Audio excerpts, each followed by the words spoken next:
என்னடா இந்த சீசனுக்குள்ள இன்னும் விமன் கார்டுன்னு ஒண்ணு வரவே இல்லையே அப்படின்னு பாத்துட்டு இருந்தோம். அதுக்கேத்த மாதிரி நேத்து எபிசோட்ல வந்துருச்சு. அது மட்டும் இல்லாம ஏகப்பட்ட சம்பவங்கள் இருக்கு. அதெல்லாம் ஒன் பை ஒன்னா ஜாலியா பாத்துலாமா? ஃபர்ஸ்ட் எடுத்த உடனே இவங்களா டைட்டில் வின்னருக்கு இப்பல இருந்தே ஒரு லீட் எடுத்து கொடுக்குறாங்க. அது என்ன தெரியுமா? ஒரு டாஸ்க் வச்சாங்க. அந்த டாஸ்க்ல என்ன கேட்டிருந்தாங்க, ஃபைனல்ஸ் அன்னைக்கு விஜய் சேதுபதி சார் 2 கையை பிடிச்சிருப்பாரு. அதுல ஒண்ணு கண்டிப்பா ஒண்ணுமே பண்ணாம வெக்கமே இல்லாம என் கைன்னு சொல்லிப்பீங்க, அதனால உங்களது வச்சுக்கங்க. இன்னொரு கை யாருது அப்படின்னு கேட்க நிறைய பேர் வந்து விக்ரம் அண்ட் கானா வினோத் இவங்க 2 பேர் தான் சொல்லியிருந்தாங்க. இதை கேட்ட உடனே நம்ம ஆதிரி அங்கிருந்து குடுகுடுன்னு ஓடி வந்து நிறைய பேர் வினோத் பேரை சொல்லிருந்தீங்க. கேட்கறதுக்கு ரொம்ப பெருமையா இருக்கு. பட் என்ன பண்ணி கீஸ்டாரு அப்படின்னு சொல்லி அவரை டைட்டில் வின்னர் லெவலுக்கு ஏத்தி வச்சு பேசுறீங்க. உன் பேரை நார வச்சுட்டால அவருக்கு என்னென்ன பண்ணாரு அப்படின்றதெல்லாம் வெளியில உட்கார்ந்து பார்த்துட்டு வந்திருக்கேன். வாட்டர்மெலனுக்கு பண்ணது ஃபுல்லாவே பர்சனல் வெஞ்சன்ஸ். நிறைய இடத்துல இம்மெச்சூரா நடந்திருக்காரு. தேவையில்லாம நிறைய கண்டஸ்டன்ட்ஸை மார்க் பண்ணி வச்சிருக்காரு. ஒரு தப்பும் பண்ணவே இல்ல, உலக லெவல்ல பண்ணி போடுறாங்க. ஒரு டைம் விஜய் சார் சொன்னாரு வினோத் அண்ட் திவாகரோட காம்போ ரொம்ப நல்லா இருக்கு அப்படின்னு சொல்லி. அதை இவர் பாசிட்டிவா எடுத்துக்கிட்டு அவரை போட்டு எந்த அளவுக்கு கலாச்சாரம் தெரியுமா அப்படின்னு போட்டு வினோத்தை செய்யும் செய்து அதெல்லாம் பாக்குறப்ப எப்படி இருந்துச்சுன்னா, நிறைய பேர் உள்ளேயும் சரி வெளியும் சரி வினோத்துக்கு சப்போர்ட் பண்ணிட்டு இருக்கீங்க. தயவு செய்து பண்ணாதீங்க, இவன் ஒரு அயோக்கியன் நம்பர் ஃப்ராட் காமெடின்ற பேர்ல உங்க எல்லாரும் ஏமாத்திட்டு இருக்கான் அப்படின்னு உள்ள இருக்கவங்களுக்கும் வெளில இருக்கவங்களுக்கும் தெளிவுபடுத்துறாங்களாமா அக்கா. இதை கேட்டு நம்ம அண்ணன் சும்மா இருப்பாரா? நீ ஒண்ணும் சொல்லணும் போ. என்னன்னு சொல்லி ஸ்டாப் பண்ண ட்ரை பண்றாரு. ஆனாலும் விடாம இந்த அம்மா பேசினே இருந்தாங்க. சரி இதுக்கப்புறம் என் ரூட் தான் கரெக்ட் அப்படின்னு நம்மளால உள்ள பூந்து வாயை திறந்தாலே இருங்க, இதுக்கு செட் ஆகிற மாதிரி ஒரு சரியான டெம்ப்ளேட் வச்சிருக்கேன். அதை பாருங்க, நான் என்ன சொல்ல வரேன் அப்படின்றது உங்களுக்கு புரியும். உங்ககிட்ட சொல்லணும்னு நினைப்பேன். ஆனா ஒரு வெக்க கலந்த பயம். இப்ப புரிஞ்சிருக்கும்னு நினைக்கிறேன். அதாவது நம்ம வினோத் என்ன பண்ணாரு, உன்னை பேச விட்டாதானே என்னை பத்தி கழிவு ஊத்துவ, இதுக்கு மேல நீ எப்படி பேசுறன்னு பாக்குறேன் அப்படின்னு எது பேசினாலும் வேன்னு கத்துறா என்ன பண்ணுவேன். சோ நான் கத்தினே இருப்பேன், வாயை திறந்தாலே கத்துவேன் அப்படின்னு கத்தியே அந்த பீஸ சைலண்ட் ஆக்கி விட்டாரு. அதுக்கும் ரம்யா சொல்றாங்க, அவங்க ஏதோ சொல்ல வராங்க, 2 மினிட்ஸ் பேச விடுங்களேன், பேசி முடிச்சதுக்கு அப்புறம் நீங்க பேசுங்க வினோத் அப்படின்னு. அது இப்படி விட முடியும், என் பிளானே அதுதான் அப்படின்னு போட்டு அந்த பீஸ பேச விடாம கத்திக்கினே இருந்தாரு நம்ம தலைவர். ஆனா ஒரு பாயிண்ட்ல இந்த பீஸே வாயை திறந்து சொல்லிடுச்சு, இந்த வீட்டுக்குள்ள வரப்போறதுக்கு முன்னாடி நான் முடிவு பண்ணிட்டு தான் வந்தேன், கானா வினோத்தோட ஃபேஸை எக்ஸ்போஸ் பண்ணி ஆகணும் அப்படின்னு சொல்லி என்பதை அம்மனியே ஒத்துக்கிட்டாங்க. அந்த முகமூடி என்ன கழட்டி நீ யாருங்க எக்ஸ்போஸ் பண்ற? அதுலயும் ஒன்னு பாருங்க, வேற எங்கயாவது போய் தனியா சொன்னா கேட்காது அப்படின்றதுனால இந்த மாதிரி ஒரு டாஸ்க்ல தான் எக்ஸ்பிளைன் பண்ணுவேன்னு பிளான் போட்டு அவங்களுக்குலாம் சொல்ற மாதிரி நமக்கு சொல்றாங்களாம். அப்போ நீ டைட்டில் வின் பண்றதுக்காகவோ இல்ல உட்ட பேரை பிடிக்கவோ வரல, 2 பேரை அடிச்சு காலி பண்ணணும்ன்றதுக்காக தான் வந்திருக்க. திருந்த மாட்டல்ல, வருந்த மாட்டல்ல. இதை கேட்டு வந்த வினோத் என்ன சொன்னாரு, இங்க பாருங்க இவங்க சொல்றதெல்லாம் பச்சை போய், அந்த மனுஷன் போனாருன்னு சொல்லி நானும் தான் ஃபீல் பண்ணி அழுதேன் அப்படின்னு சொல்லிட்டு இருக்கிறப்போ கம்ரு என்ன சொன்னாரு, மச்சான் அந்த பொண்ணு சொல்ற மாதிரி ஒரு விஷயம் மட்டும் உண்மைடா, நீ யாராவது பேசினாங்க அப்படின்னா கேட்காம உன் ஆர்குமெண்ட்டை மட்டும் எடுத்து வைக்கிறடா அப்படின்னு சொல்ல அரோரா ஆமா கரெக்டான பாயிண்ட் இப்ப கூட பண்ணாரு அப்படின்னு சொன்னாங்களா, நீ உடனே வந்துருவியா ஜால்ரா அடிக்கிறதுக்கு அப்படின்னு உடனே இங்க பாருங்க வினோத், அது எப்படி ஜால்ரான்னு சொல்வீங்க? ஒருத்தங்களை பத்தி தப்பு அப்படின்னா ஃப்ரெண்டும் சொல்லுவாங்க எதிரியும் சொல்லுவாங்க, அதை ஏத்துக்கிற மனப்பக்குவம் உங்களுக்கு வேணும் அப்படின்னு சொன்னப்போ அண்ணன் கேட்கல. பட் சுத்தி இருந்த எல்லாரும் நீ பண்ணது தப்பு எப்படி ஜால்ரான்னு சொல்லுவ அப்படின்னு ஒண்ணு கூடி அடிக்க, ஓகே ஒத்துக்கிறேன் நான் பண்ணது தப்பு தான் அப்படின்னு மன்னிப்பு கேட்டார். வணக்கம் போல் நீங்க மன்னிச்சிருங்க சார், பரம மண்டலத்தில் இருக்கும் பரமபிதாவே தெரிந்தும் தெரியாமலும் அறிந்தும் அறியாம. பட் இந்த பீஸை பொறுத்த வரைக்கும் தன்னை யாராவது ஏதாவது சொல்லிட்டாங்கன்னு வச்சுக்கங்க, ஏய் என்ன பத்தி எப்படி அப்படி சொல்லலாம் அப்படின்னு ஒண்ணு சண்டைக்கு போவாரு. இல்லனா அடுத்து அந்த பீஸ் இந்த மாதிரி ஒரு பாயிண்டே வைக்க கூடாதுடா அப்படின்ற லெவலுக்கு நான் ஸ்டாப்பா பேச வந்தவங்க என்ன பேசினாங்கன்றதே மறக்கிற லெவலுக்கு உள்ள பொந்து குழப்பி விட்டுரும். அப்பேற்பட்ட ஆளுகிட்ட போய் இந்த ஆதிரை உன்னை எக்ஸ்போஸ் பண்றதுக்காக தான் இந்த வீட்டுக்குள்ளேயே வந்திருக்கேன் அப்படின்னு சொன்னா சும்மா விடுவாரா? ஏய் நீ என்னோட காமெடி ஃபேஸை மட்டும் தானே பாத்திருக்க, இன்னொரு முகத்தை பார்த்தது இல்லையே. அந்த முகத்தின் பெயர் கானா வினோத் இல்ல, கத்துற வினோத். இப்ப பாரு எப்படி கத்துறன்னு. நீ என்னோட ஒரு முகத்தை தான் பாத்துருக்க, எனக்கு இன்னொரு முகம் இருக்கு அப்படின்னு புடிச்சு கத்துன்னு கத்ததான் அம்மனி லைட்டா ஆஃப் ஆனாங்க. இப்ப நம்ம வியானா உள்ள பூந்து ஒன்றும் இல்ல வினோத் அண்ணன் பண்ண ஒரு சின்ன விஷயத்துக்கு அவர் சொன்ன ஜால்ரான்ற வார்த்தைக்கு இவ்வளவு பேசுறீங்க. ஆனா இந்த வீட்டுக்குள்ள எத்தனையோ பேர் என்னென்னவோ வார்த்தை எல்லாம் பேசுறாங்க, அதெல்லாம் கேட்கவே மாட்டீங்க. இந்த விக்ரம்லாம் நேத்து என்னென்ன பேச்சு பேசினாரு தெரியுமா? சிரிச்சுக்கிட்டே எல்லா வார்த்தையும் சொல்லிட்டு இருக்காரு, அதெல்லாம் யாருமே கண்டுக்க மாட்டீங்க அப்படின்னு சொல்ல, ஏமா என்ன வார்த்தை நான் சொன்னேன்? ஏதாவது சிரிச்சுக்கிட்டே வார்த்தை சொன்னாலும் ஒருத்தங்க என்ன பார்த்து நான் பண்றது தப்பு அப்படின்னு சொல்லிட்டா அடுத்த நிமிஷமே போய் மன்னிப்பு கேட்பேன், திரும்ப ரிப்பீட் பண்ண மாட்டேன். அப்பேற்பட்ட என்ன போய் உன் வாய்க்கு வந்ததெல்லாம் பேசுறியா? அம்மா ஏன் வாய் நான் என்ன பேசுவேன்? ஆனா கேக்குறது ஏன் காதுங்க? நீங்க திட்டறது கேட்டு என் ஹர்ட் ஆகும். பாரு நீ கூட நிறைய விஷயம் சொல்லிருக்க, இதை ரிப்பீட் பண்ணாத அப்படின்னு சொல்லி. அதுக்கப்புறம் அம்மா சத்தியமா நான் ரிப்பீட் பண்ணதில்ல பாரு அப்படின்னு ஆவுனா மதர் ப்ராமிஸ் பண்ணிடுறாரு ஃபர்ஸ்ட் பெஞ்ச் ஸ்டூடெண்ட் மாதிரி. பட் அதை விடுங்க, இந்த வியானா பயவுலைய பாத்தீங்களா எதை எடுத்துட்டு வந்து எந்த டைம் பார்த்து எங்க சொருவுது அப்படின்னு. அதாவது நேத்து பேசிட்டு இருக்கிறப்போ பிக் பாஸ் ஒன்னு சொல்றாரு, நீங்க எல்லாம் கத்திட்டு இருக்கீங்க, ஒழுங்கா எல்லாரும் ஆக்டிவிட்டி ஏரியாக்கு வாங்க இல்லனா இங்க சாவுங்க அப்படின்னு சொன்னார்ல. அந்த பாயிண்ட வச்சுதான் இந்த மேட்டருக்கு ஒரு புள்ளியார் சுழிய போட்டாங்க வியானா. அது எங்க போய் முடிஞ்சுன்னா விமன் கார்டு லெவலுக்கு போயிடுச்சு. வெயிட் பண்ணுங்க, அது பொறுமையா என்னன்னு சொல்றேன். ஓகே ஓகே வெயிட் பண்ணுவோம். இப்ப நீ சொல்ற அளவுக்கு நான் என்னமா பண்ணிட்டேன் அப்படின்னு இவர் கேட்க, நேத்து நீங்க சாவுன்னு சொன்னீங்க. ஏமா அது ஏதோ கோவத்துல சொல்லிட்டேன். அங்க ஒரு மனுஷன் பேசிட்டு இருக்கிறப்போ மதிக்காம கத்திட்டு இருக்காங்க. அந்த டைம்ல பார்த்து பேச முடியுமா? இது மனித இயல்பு. சரி அது கூட விடுங்க. நேத்து என்னோட ட்ரெஸ் எடுத்துட்டு வந்து இங்க வச்சிங்க. அப்போ நான் சொன்னேன் என் ட்ரெஸ்ன்னு தெரிஞ்சதுனால தான் இங்க வச்சிங்க அப்படின்னு. அப்ப நான் ஒரு வார்த்தை சொல்லியிருந்த விமன் கார்டு லெவலுக்கு போயிருக்கோம். எது விமன் கார்டா? அந்த லெவலுக்கு நான் என்னமா சொன்னேன்? ஆமா நீங்க அங்க இருந்து ட்ரெஸ் எடுத்துட்டு வந்து இங்க வச்சதுக்கு அப்புறம் யாரோ ஒருத்தவங்க பின்னாடி இருந்து அதுக்குள்ள கையை விட்டு பார்த்தாரு அப்படின்னு கமெண்ட் பண்ணாங்க. சரி அதுக்கு நீங்க எதுவுமே ரிப்ளை கொடுக்கல. சரி அந்த இடத்திட்ட அவங்க சொன்னதை வச்சு ஒரு இஷ்யூ கிரியேட் பண்ணியிருந்தா விமன் கார்டு லெவலுக்கு போயிருக்கும். ஆமா அதுக்கும் இதுக்கும் என்னமா சம்பந்தம்? சம்பந்தம் இருக்கு. பாரு என்கிட்ட என்ன சொல்லுச்சு, அங்க ஒரு Dress இருக்கு யாருதுன்னே தெரியல ரொம்ப நேரமா அங்கேயே கிடக்குது அப்படின்னு சொன்னதுனால எடுத்துட்டு வந்து இங்க வச்சேன். அப்போ நீ என்ன கேட்ட? என் Dress அப்படின்னு தெரிஞ்சதுனால தானே எடுத்துட்டு வந்தேன் அப்படின்னு ஒரு கேள்வி கேட்ட. அந்த டைம்ல எவனோ ஒருத்தன் கமெண்ட் பாஸ் பண்ணிருக்கான். அது என் காதுல கேட்கல, ஏன்னா நான் ஜோன் அவுட்டா இருந்தேன். அது எப்படிமா நான் கேட்கணும்னு எதிர்பார்க்கறேன்? அதுக்கும் விமன் கார்டுக்கு என்னமா சம்பந்தம் அப்படின்னு கேட்டா, இல்ல யாரோ ஒருத்தங்க கமெண்ட் பாஸ் பண்றாங்கன்றப்போ எப்படி அப்படி பாஸ் பண்ணலாம் அப்படின்னு நீங்க தானே கேட்கணும் அப்படிங்குது இந்த பீஸ். ஏமா கமெண்ட் பாஸ் பண்றாங்கன்னு தெரிஞ்சே காதால கேட்டு அமைதியா விட்டது நீ. கேக்குறதா இருந்தா அங்கேயே நாக்கப்படுங்கிற மாதிரி யாரும் இப்படி சொல்லிருக்கீங்க. இருங்க உங்களை விஜய் சேதுபதி சார்ட்ட சொல்றேன் அப்படின்னு சொல்லிருக்கணும். அதை விட்டு ஏதோ ஒரு நாய் கட்சியதுக்கு பக்கத்துல இருந்த பேய் தான் காரணம்னு சொன்னா எப்படிமா அது நியாயம்? அதுக்கு மேல இந்த விக்ரம் அந்த பீஸ் தான் ஏதோ கப்பித்தனமா பேசுது. நம்ம பாயிண்ட் வச்சு பேசுவோம் அப்படின்னு வாயை திறந்து பேசாம என்ன பார்த்து இப்படி சொல்லிட்டா. நான் அவளை தங்கச்சி மாதிரி பார்த்துட்டு இருந்தேன், இவளே இப்படி பேசிட்டா அப்படின்னு அழுவ ஆரம்பிச்சிட்டாரு. ஐயா நீ நாயா நீ ஏதாவது ஒரு கேள்வி கேட்டாலே ஆவுன்னு அழுவ ஆரம்பிச்சிடுற. ரொம்ப பொத்தி வளர்த்துருக்காங்க போல இருக்கு உங்களை. அப்புறம் ஏன் பாஸ் அழுவுறீங்க? அது வலி வேற டிபார்ட்மெண்ட்.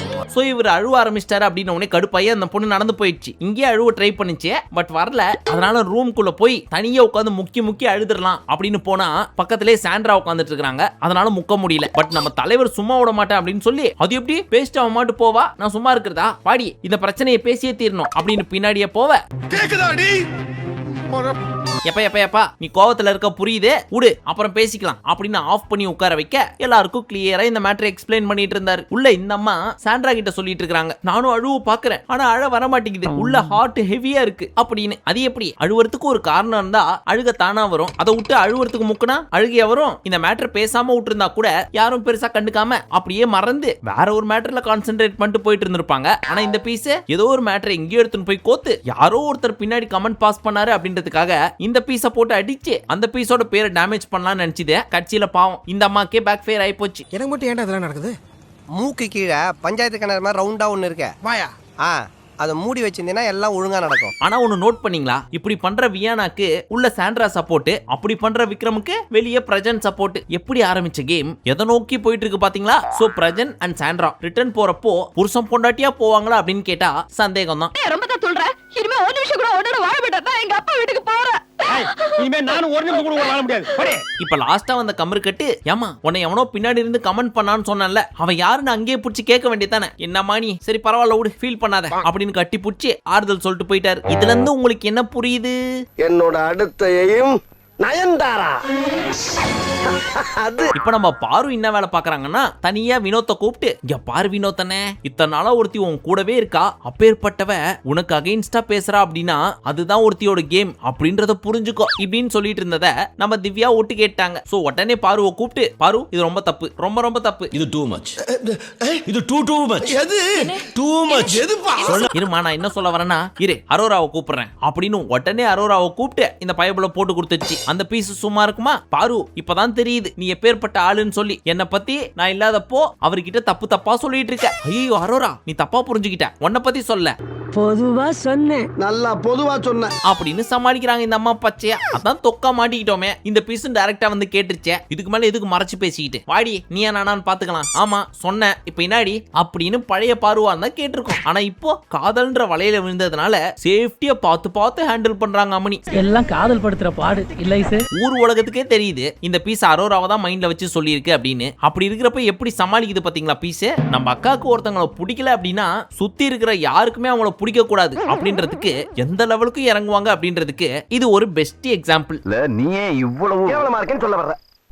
அடுத்ததா பிக் பாஸ் எல்லாரையும் கூப்பிட்டு இந்த வாரம் முழுவதும் நடந்த எல்லா டாஸ்கிலும் சரி கேரக்டர்லயும் சரி யாரு பெஸ்டா பண்ணாங்களோ அதுல 6 பேரை சொல்லணும். அந்த 6 பேர் போக பேலன்ஸ் இருக்கிற 10 பேர் ஜெயிலுக்குள்ள போகணும் அப்படின்னு சொல்லியிருந்தாரு. அதன்படி புருஷன் பொண்டாட்டி விக்ரம், கனி, அரோரா, சபரி இவங்க 6 பேரும் பெஸ்ட் பிளேயர்ஸ் அப்படின்னு சொல்லி பேர் வாங்கினாங்க.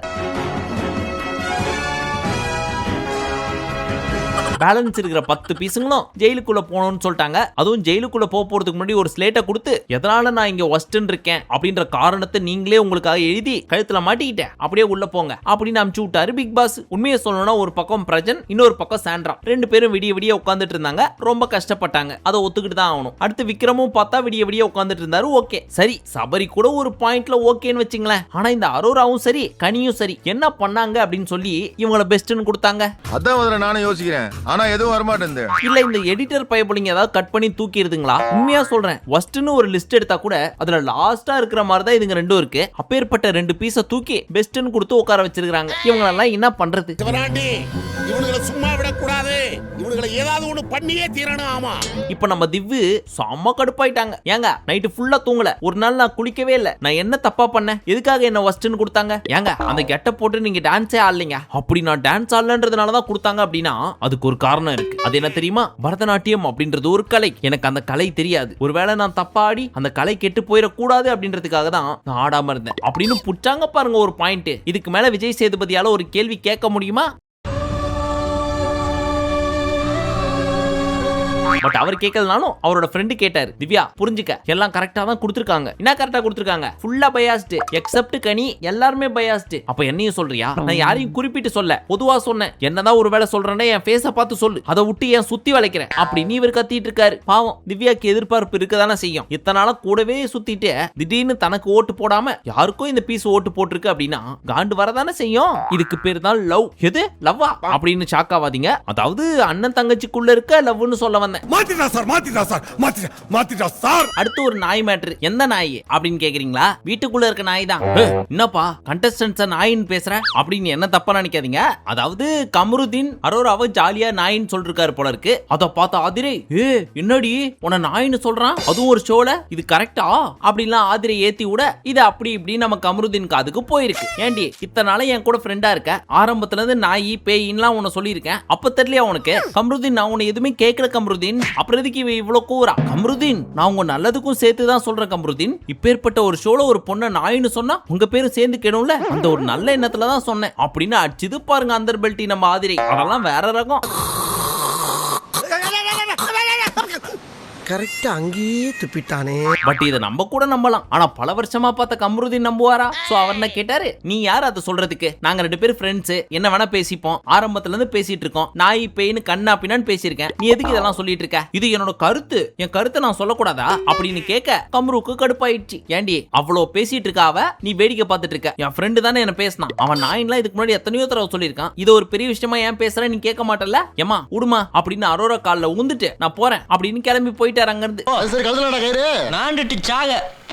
முன்னாடி எல்லாம் ஏதாவது தப்பு பண்ணிட்டா கைய கால நினைச்சு கைய தொட்டு கும்பிட்டு மன்னிப்பு கேட்பாங்க. ஆனா இப்பெல்லாம் காலையே ஊந்துடுறாங்க நம்ம பசங்க. இந்த சீசன் ஃபுல்லா பாத்தீங்கன்னு வச்சுங்க, இந்த எஃப்ஜே சாண்ட்ரா கால்ல போய் ஊந்தாரு, ரம்யா பாரு கால்ல ஊந்தாங்க, அந்த வரிசையில் நம்ம கமரு அரோரா கால்ல ஊந்திருக்காரு. நாளை பின்ன ஒரு பெரிய ஹீரோ ஆயிட்டீங்கன்னு வச்சுங்க கமருதீன், ஒரு சிவகார்த்திகேயன் லெவலுக்கோ இல்ல விஜய் சேதுபதி லெவலுக்கோ நம்ம பசங்களோ குறும்பு பசங்க, அந்த டைம்ல இந்த கிளிப் எடுத்து போட்டு காமிச்சிட்டாங்கன்னா அந்த டைம்ல உங்க கெத்து என்ன ஆவறது? இதெல்லாம் யோசிக்கிறது இல்ல. நீங்க வளர்ந்து வரும் ஒரு மிகப்பெரிய ஸ்டார், ஹீரோ மெட்டீரியல், இப்படி பண்ணலாமா அப்படின்னு உங்க மனசாட்சி உங்களை பார்த்து கேள்வி கேட்காத மிஸ்டர் பார்த்தசாரதி.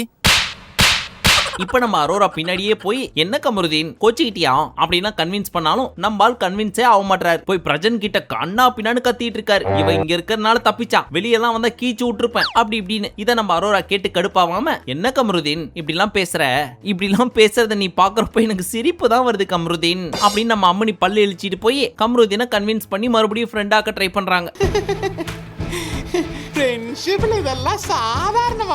ஆனா ஸ்டார்டிங்ல இருந்து நோட் பண்ணி பாருங்களேன், இந்த பீஸ் கழுவி கழுவி ஊத்துனாலும் இந்த அரோரா சிரிச்சினே போய் கமருதீன் அப்படின்னு பேசினே தான் இருக்கு. அவ்வளவு பிடிச்சிருக்கா கமருதீனை. ஆஸ் அ ஃப்ரெண்டா கேட்டேன், நீங்க தப்பா நினைச்சுக்க போறீங்க. என்னதான் இந்த அம்மா சிரிச்சாலும் நம்பால் உட்லியே, உனக்கு அறிவில்ல, அவ அவ்வளவு கேக்குறா, பாத்துட்டு சும்மா நிக்கிற. கமருதீன் நீயும் தான் துஷாரை என் கூட சேரக்கூடாதுன்னு சொன்ன, அது மட்டும் கரெக்டா அப்படின்னு பழைய மேட்டர் எடுக்க, ஓ நீ அப்படி வரியா, இரு உன்னை எப்படி பிடிக்கிறேன் பாரு. நீ கூட தான் துஷாரை வச்சு ஒரு பாட்டு எழுதுன, வீட்டுக்குள்ள எங்கேயோ மறைஞ்சு போயிட்டான் அப்படின்னு. நீ எழுதுன நேரம் அவன் உண்மையிலே மறைஞ்சு போயிட்டான். வேணா அரவிந்த், நீ சொல்றதுல வேற அர்த்தம் வருது. கம்ருதீன், நான் என்ன தப்பு பண்ணேன்? நீ பேசி பேசி அமிச்சி அவனை, அது போதாதா? உன்னாலதான் அவன் வெளில போயிட்டான். கம்ருதீன், நான் அவனை வெளியே அமிச்சனா? நீ எந்த ரகத்துல கேட்டாலும் நீ ஒன் ஆஃப் த காரணம் தான் அவன் வெளியே போறதுக்கு. பழச பேசுறிய கம்ருதீன். ஏண்டியே இவ்வளவு நேரம் நீ பேசல? நீ தான் இந்த துஷார் மேட்டரியே எடுத்த. அதெல்லாம் பேசுறனா? நீ என்னோட ஃப்ரெண்டு கம்ருதீன், அதனால பேசினேன். அப்புறம் ஏன் என் ஃப்ரெண்டா இருந்த? நானா உன்னை சேர்த்துக்க சொன்னேன்? நீ தானே வந்து என்ன ஃப்ரெண்டா ஏத்துப்பீங்களா அப்படின்னு கேட்டேன். இந்த அசிங்கத்துக்கு பின்னாடி காலையில நாய் மாதிரி சுத்துன. ஏன் சுத்துன சொல்றீ? ஏன்னா நான் உன்னை ஃப்ரெண்டா பார்த்தேன் கம்ருதீன், அதனாலதான் நான் இப்ப பேசிட்டு இருக்கேன். ஆனா ஆதிரை எங்க இருந்து வந்து உன் ஃப்ரெண்டுன்னு பேசிட்டு இருக்கா. யார் அவ? யார் இந்த ஆதிரை என்ன பத்தி இவ்வளவு பேசிட்டு இருக்கிறதுக்கு? இப்ப சொல்றேன் கேட்டுக்க. துஷார் போறதுக்கு நீ தான் காரணம், நீ தான் காரணம் அப்படின்னு சொல்ல அம்மனி அப்படி மியூட் பண்ணிட்டு வெளியே போய் உட்காந்துட்டு ஒன்னும் ஒப்பறிவிக்க ஆரம்பிச்சிட்டாங்க.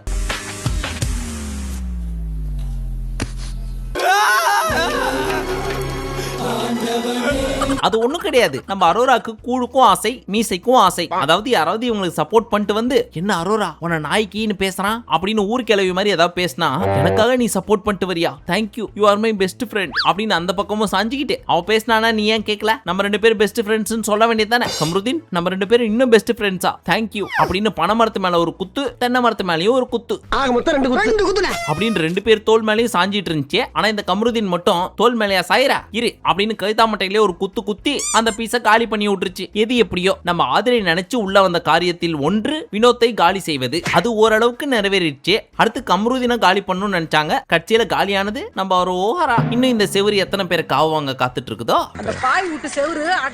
இப்ப 10 பேரையும் தூக்கி ஜெயில போட்டாங்க. பட் 5க்கு 5 ரூம்ல 10 பேர் எப்படி தங்க முடியும்? அதனால பிக் பாஸ் ஒரு ட்விஸ்ட வச்சாரு. இப்போ ஒவ்வொரு பஸர் அடிக்கிறப்போ உங்கள யார் பெஸ்ட் அப்படின்னு சொல்லி ஒவ்வொருத்தரா வெளியே அனுப்பணும் அப்படின்னு சொல்லியிருந்தாரு. அதாவது பெஸ்ட் ஆஃப் வொஸ்ட் அப்படின்றவங்களை சூஸ் பண்ண சொல்லியிருந்தாரு. அதுல ஃபர்ஸ்ட் வெளியே வந்தது மிஸ்டர் அமித், ரெண்டாவதா வெளியே வந்தது சுபிக்ஷா. இப்படியே வரிசையா ஒவ்வொருத்தரா வந்துட்டு இருக்கிறப்போ லாஸ்டா ஒரு 5 பேர் இருந்தாங்க. அந்த 5 பேர் இவங்க தான். அப்போ ஆதிரையும் திவ்யாவும் பிளான் பண்ணி அவங்க 2 பேரையும் காப்பாத்திக்க ட்ரை பண்ணாங்க. அந்த பிளான தெரிஞ்சு போன வினோத், ஓ நீங்க அப்படி வரீங்களா, இரு நான் இப்படி வரேன் அப்படின்னு தன்னையே பணையம் வச்சு தன்னோட ஓட்ட வியானாக்கும் ரம்யாக்கும் சேர்த்து போட்டு அவங்க 2 பேரையும் வெளியே அமுச்சு விட்டாரு. தியாகிடா தியாகி. பட் ஆக்சுவலி போட்ட பிளான் என்னன்னா, ஒரே ஒரு ஓட்டு எனக்கும் திவ்யாக்கும் வந்துருச்சுன்னா நாங்க 2 பேரும் வெளியே போயிருவோம் அப்படின்னு யோசிச்சு பிளான் போட்டு வச்சிருந்தாங்க. கடைசியில இந்த வினோத் பயங்கரமான ஒரு ட்விஸ்ட் வச்சிட்டாரு. தனக்குன்னு ஓட்டு எடுத்துக்காம ரம்யாக்கும் வியானாக்கும் போட்டு போங்கடியே அப்படின்னு அவங்க 2 பேரையும் அமுச்சு விட்டு இதுங்களா உள்ளே லாக் போட்டாரு. ராமாயணத்துல வர்ற ராவணனுக்கு 10 தலைன்னா இவருக்கு ஒரே தலையில 10 மூளைன்னு தெரிஞ்சுக்கிட்டேன். இப்போ நம்ம திவ்யா பயங்கரமா கடுப்பாயிட்டாங்க. இப்போ உங்க டீமுக்குள்ளேயே தான் நீங்க ஓட்டு போட்டுக்கணும்னு யாராவது சொன்னாங்களா? ஆப்போசிட் டீமுக்கு ஓட்டு போட்டுக்கலாம்ல அப்படின்னு கேட்க நம்ம கனி எப்பவும் போல பாலிஷ்டா, இல்ல திவ்யா அதுக்கு ஒரு ஸ்கேல் இருக்குமா, அந்த ஸ்கேல் படி தான் கொடுத்தாங்க. ஏமா சாமியே என்ன ஆள விட்டுருங்க, தயவு செய்து அடுத்த வாரத்துல என்ன நாமினேட் பண்ணி வெளியே அமுச்சு விட்டுருங்க. நல்லா ஆடுறீங்க கேம், உங்க ஆட்டத்துக்குலாம் நான் ஊருக்கு ஆக மாட்டேன், என்ன அமுச்சிருங்க ப்ளீஸ். நான் என்ன பண்ணல நைட் எல்லாம் தூங்காம இருந்தேன், குளிக்காம இருந்தேன், உங்களுக்கு எல்லாம் சமைச்சு போட்டேன், டாஸ்க் ஒழுங்கா பெர்ஃபார்ம் பண்ணேன், மார்க் எக்ஸ்ட்ரா எடுத்தேன். ஆனா என்ன இங்க தூக்கி வந்து உட்கார வச்சிட்டீங்க. வெறும் 4 பேர் அவங்களுக்குள்ளேயே மாத்தி குத்திக்கிட்டு பயாஸ்ட் கேம் ஆடுறாங்க. அதெல்லாம் அசிங்கம். சரி எல்லாத்தையும் விடுங்க. சுபிக்ஷா அவன் மட்டும் அந்த நெக்லஸ் எடுத்து வைக்கலன்னா நம்மளாம் நாமினேஷன் ஃப்ரீ குள்ள போயிருக்க முடியுமா? அப்பேற்பட்ட பொண்ணை தூக்கி வஸ்ட்னு சொல்லி உள்ள தள்ளி விட்டுருக்கீங்க. அப்ப பாத்துக்குங்க எவ்வளவு பயாஸ்டா ஆடுறீங்கன்னு சொல்லி நறுக்குன்னு ஒரு பாயிண்ட் எடுத்து வச்சாங்க. அது என்னவோ உண்மைதானே. அந்த பொண்ணு அதை எடுத்து வச்சது மட்டும் இல்ல, ரெண்டாவதா வினோத் பிளான போட்டு போர்வையால மறைச்சு அந்த நெக்லஸ் திருடலாம்னு நினைச்சாரு. பட் அதை அப்படியே அது மேல அல்லேக்கா படுத்து காப்பாத்தி கொடுத்தது சுபிக்ஷா. அந்த பீஸை தூக்கி உள்ள போட்டாங்க. That is the lie. So totally இந்த ஓட்ஸ் எல்லாமே பாத்தீங்கன்னு வச்சுங்களேன், ஃபுல் அண்ட் ஃபுல் பயாஸ்டா ஆடின மாதிரி தான் இருந்துச்சு. அந்த பயாஸ்டி எல்லாமே யாருக்கு போச்சு அப்படின்னா, ஒன்னு கனி, இன்னொன்னு சபரி. இந்த 2 பீஸுங்களும் பாம்பு மாதிரி பின்னி பாசத்துல பிணைஞ்சுக்குதுங்க. அந்த பாசத்தை பார்த்து உள்ளுக்குள்ள இருக்கிற நிறைய பீஸுங்க உருகி ஊத்துதுங்க. இதுக்கு ஒரு முடிவை சீக்கிரமா கட்டுவாங்க அப்படின்னு பார்த்தா 60 நாளே முடிஞ்சு போச்சு. இதுக்கு மேல கட்டினா என்ன, கட்டாட்டி என்ன? அவ்வளவுதான், எல்லாம் ஓன் கிளம்ப வேண்டியதுதான். அடுத்து நம்ம மாதிரி அங்க சுத்தி இங்க சுத்தி வியானாக்கே ஆப்ப வச்சிட்டாங்க. அந்த பீஸ் காலி பண்ணணும்னு நினைச்சு வந்தது யாரு? நம்ம வினோத்தை. அப்பேற்பட்ட பீஸ் உள்ள இருக்கிறப்போ எப்படி ஒரு கேம் ஆடிச்சு பாருங்க பயபுள்ள. வியானாவை கூப்பிட்டு வச்சு, ஏமா வினோத் ஒண்ணுமே பெர்ஃபார்ம் பண்ணலையா, அவரை தூக்கி உள்ள உட்கார வச்சிருக்கீங்க. சரி அதை விடு, வினோத் உனக்கும் ரம்யாக்கும் ஓட்டு போட்டாரு. அப்பேற்பட்ட அவருக்கு நீங்க ஓட்டு போடாம ரம்யா என்ன கீச்சுதுன்னு சொல்லி அவளுக்கு ஓட்டு போட்ட நீ அப்படின்னு கேட்க, அது அது நீ இப்படி எங்களை மடக்கவே நான் எதிர்பார்க்கவே இல்ல. ரம்யா நல்ல தலையா பர்ஃபார்ம் பண்ணா. அவளுக்கு உடம்பு வலியிலயும் ரொம்ப கஷ்டப்பட்டா. அவ அவ்வளோ கத்தியும் யாருமே பெருசா கேட்கல. பாவம் ரம்யா அப்படின்னு 5 பிசாக்கு பிரோஜனம் இல்லாத காரணத்தெல்லாம் சொல்லி எப்படியா ஒப்பேத்திடலாம் நினைச்சது இந்த பீஸே. ஆனா இந்த ஆதிரை பைப்புல லைட்டான பாயிண்ட் கிடைச்சாலே வச்சு செய்யும். இந்த மாதிரி தரமான பாயிண்ட் கிடைக்கிறப்ப சும்மா விடுமா? வியானா அவன் தொக்கா மாட்டி விட்டுருச்சு. அதுக்கு வியானா என்ன சொன்னாங்க, ரம்யா பேசினப்ப யாராவது காது கொடுத்து கேட்டீங்களா? ரொம்ப லெத்தாஜிக்கா எடுத்துட்டீங்க. ஆனா திவ்யா பேசுறப்ப மட்டும் கேட்டீங்கல்ல அப்படின்னு அந்த பீஸையும் புடிச்சு இழுக்க. என்ன கொடுத்துற நீ? எது இப்ப எதுக்கு என்ன ஈத்த இருடி? இப்ப நீ எனக்கு பதில் சொல்லியே ஆகணும். ஒருவேளை நானும் ரம்யா மாதிரி பொறுமையா பேசியிருந்தேன்னா என்னையும் ரம்யா மாதிரி அடிச்சு உட்கார வச்சிருப்பீங்க. ஏய், இங்க யாருமே இங்க ஒழுங்கா விளையாடல, எல்லாரும் பயாஸ்ட். இப்பேற்பட்ட ஆளுங்களோட நான் விளையாட விரும்பல. தயவு செய்து அடுத்த தடவை என்ன அமுச்சு விட்டுருங்க அப்படின்னு கடுப்பாய் கத்தி அழுதுட்டு இருந்தாங்க. நான் போறேன் எனக்கு வேணாம். பட் இப்போ வரைக்கும் எனக்கு புரியல என்ன பண்ணுச்சு அப்படின்னு சொல்லி இந்த ரம்யாவை வெளியே அமுச்சு விட்டாங்க. தலையா கூட இல்ல, ஜஸ்ட் வால் லெவலுக்கு பண்ணியிருந்தா கூட ஓகே. ஒண்ணுமே பண்ணாம உடம்பு வலிக்குது, கால் வலிக்குது, உடம்பு சரியில்லை அப்படின்னு ஃபுல்லா ஒப்பாரி வச்சுட்டே தான் இருந்துச்சு. அதுக்கு சப்போர்ட் பண்ணிட்டு வராங்க இந்த வியானா அம்மா. தயவு செய்து டபுள் எவிக்ஷன் வச்சு எப்படியாவது இந்த 2 பீஸையும் அமுச்சு விட்டுருங்க ஐயா. இந்த ஒரு தடவை தலையா இருந்தாலும் நாங்க தூக்குவோம் அப்படின்னு சொல்லி ரூல்ஸ் எல்லாம் பிரேக் பண்ணி விட்டு தயவு செய்து இந்த ரம்யாவை முக்கியமா தூக்குங்க. சத்தியமா முடியல. My personal request. பட்டுன்னு ஒரு முடிவு எடுக்கிற முதலாளி, இல்லைன்னா நமக்கு சரி, பட் கேள்விப்பட்ட வரைக்கும் மோஸ்டா சுபிக்ஷா தான் போவாங்க அப்படின்னு எதிர்பார்க்கப்படுகிறது. அந்த அம்மா இருந்தாலும் சரி போனாலும் சரி பெருசா ஒன்னும் இம்பாக்ட் இருக்க போறது கிடையாது. பட் கூடவே சேர்ந்து இன்னும் ஒரு சில பீஸுங்களா இருக்கு, அதையும் அமுச்சு விட்டீங்கன்னா இன்னும் கொஞ்சம் நிம்மதியா இருக்கும். சோ பார்த்து பண்ணி விடுங்க. நான் ஒரு ரிக்வெஸ்டா தான் கேக்குறேன். சரி, நீங்க எல்லாருமே ஆவலுடன் எதிர்பார்த்து கொண்டிருந்த big boss season 3 first episode Sunday ஈவினிங்ல இருந்து ஸ்டார்ட் ஆயிரும். அன்னையில இருந்து ஆரம்பிச்சு அடுத்த 105 நாளும் உங்களுக்காக டெய்லி வீடியோஸ் வரும். சோ பார்த்து என்ஜாய் பண்ணுங்க. பட் அதெல்லாம் பார்க்கணும் அப்படின்னு நினைச்சீங்கன்னா மறக்காம ராகேஷ் ஜெனி 2.0 சேனலுக்கு சப்ஸ்கிரைப் பண்ணிக்கோங்க. மீண்டும் உங்களை நாளை காலை சந்திக்கும் வரை நன்றி, வணக்கம், நமஸ்தே, நமோஸ்கார்.